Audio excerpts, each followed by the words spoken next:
You're watching OU football with Jake Trotter. I'm Mike Sherman, here with our OU beat writer Jake Trotter, and we're talking about OU's Heisman contender. Jake, Landry Jones, Heisman contender. Does that really make sense? I talked to Phil Steele last week at length about this, why he thought Landry Jones could be a Heisman contender. He has him as his number 4 candidate this year. Here's the bottom line. If you're the quarterback at Oklahoma and your team wins a bunch of games, you're going to be in the Heisman conversation. We saw it with Jason White, Josh Heupel, Sam Bradford. You know, all those guys had great seasons, but if you're a winning quarterback at a program like OU, you're going to be in the mix. Is Landry Jones capable of being an efficient quarterback at OU? I know Phil Steele's got his completion percentage improving dramatically.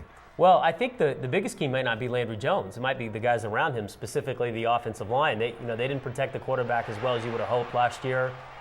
If they don't improve in that area, no, he's not going to be a Heisman contender. But if he gets the kind of time that the 2008 Sam Bradford version did, you might see Landry Jones put up some pretty big numbers. He put up big numbers last year at home and against some, inferior competition. On the road, he struggled. What makes you think that that's going to change? Well, I don't know, but the opportunity is there. There's a chance for some Heisman moments. I mean, they go to Cincinnati right off the bat. Florida State comes to town. You obviously have the Texas game. I mean, those could be some launching pad moments for a Heisman campaign. If he throws for 3 or 4 touchdowns against Texas and they win, you're going to see Landry Jones in the conversation in the top 10, maybe in the top 5 at that point. Finally, Jake, Sam Bradford says he loves Landry Jones' drops. He's not talking about drop passes there. What is he talking about?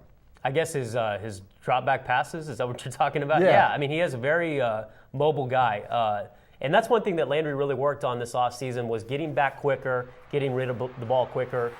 When you're not in the pocket as long, you cut down the chances on mistakes. I think that was Landry's big Achilles heel last year. He got into some games where he was throwing the ball to the other team too many times. If he can cut down on the interceptions, I think he was, at 14 last year. If you can get that to the 8-9 range, you're going to see OU win a lot of games this year. Thanks, Jake. That's all for this edition of OU Football with Jake Trotter, but you can stay with the best coverage team anywhere, every day at News OK and every morning in the Oklahoman.